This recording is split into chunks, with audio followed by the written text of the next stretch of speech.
Hey guys, how you doing? It's me back. I'm just taking another video with the covers on, and it's hooked up right now to, I believe, the dummy loader antenna. I gotta take a look. But we have the Browning R27 on the left, your receiver, and the S23 transmitter on the right. And it's not a Browning microphone, but it is colored to match. Everything on this radio works perfect. If you saw the last video, everything was recapped. It had a full alignment done.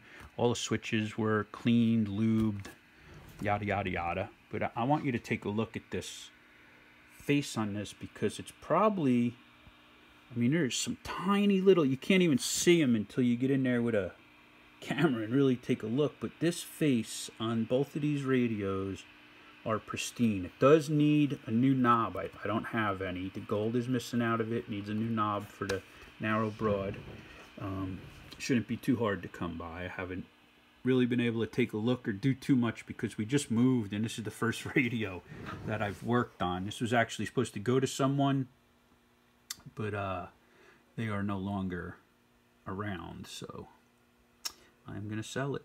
And as you can see, I mean, clean, mint looking face. Very little. The audio here is a little worn off. That's probably from the person that owned it cleaning it all the time. Whoever had this really took good care of it. The covers, if you want to have a real near mint, would have to be repainted. There's some scuff, you know, original. It's old, and it has some wear and tear, some spotting on it. That's just kind of paint spotting, I think. I don't even know if something was on there. You can see a couple little surface scratches. The worst scratch of them all is right here. It's on the top cover of the receiver.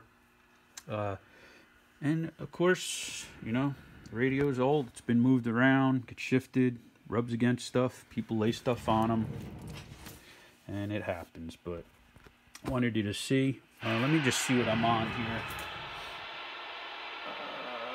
Yeah, I'm on the antenna right now. I have a dipole that's about 5 feet off the ground in the backyard. I just haven't had time to set everything up yet. So I just wanted you to see, though, it does receive every station.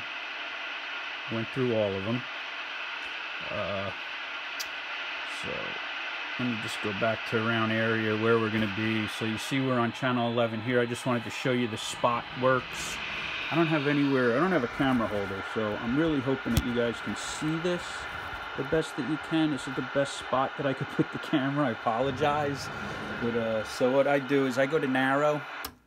I turn the volume down a little, otherwise it's very loud. You're going to hit the spot, you're going to watch your meter, and you're going to listen for the tone. Can you hear that? We're going to go to the highest tone. Alright, I'm seeing the meter climb. The meter's at 40. Oh, it's coming down. Let's go back to the 40. We're on 40. I don't know if you could see both the audio and spotlight illuminate for that. So we know they're working. So now we'll come back over here and I'll just show you that we are on channel 11. Channel 11. We are on manual. Tone 40. So now we're going to go back to broad.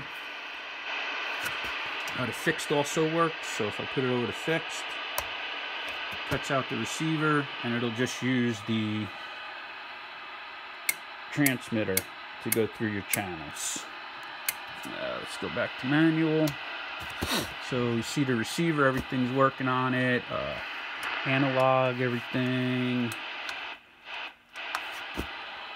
Let's go to the receive here, and we'll show you the audio light, on-air light.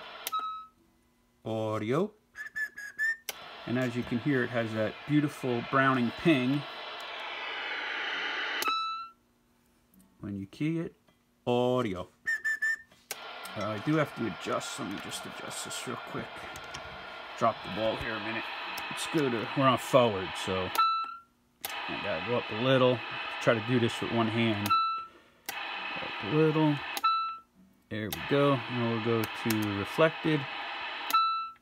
And you see the reflected works. Everything works. Go back to modulation so you can see the meter. audio, audio. If you saw the first video, I had it hooked up to the scope so you could see the modulation on the meter. There's no clipping on it. Really, really great radio. I mean, works perfect. Beautiful radio. Other than the power mod where they jumped the resistor inside, everything is original. If you want to put it back to original, you just have to clip that little wire out and retune your plate and load right on the side there. If you do retune it, don't use a metal screwdriver, please. Get in there with a plastic or a ceramic just for your protection, and the metal may throw it off a little. But there it is, guys. Another beautiful radio leaving the shop today. I'd like to see this one stay, but I have way too many radios. And the wife will kill me. But again, needs a knob, or you could get a little gold paint actually and paint that. And if I had some gold paint, I would have. And I would just touch up the little markers on the side, little dull. Tell the guy really clean this radio. Actually, when you feel it, you're gonna feel how smooth this radio is. It wasn't in a smoker's house because it had zero nicotine in it or zero odor coming from it. The guy must have kept it covered because, as you can see, the inside of it wasn't too badly corroded. But good luck, guys. Stay safe. God bless. And 73s.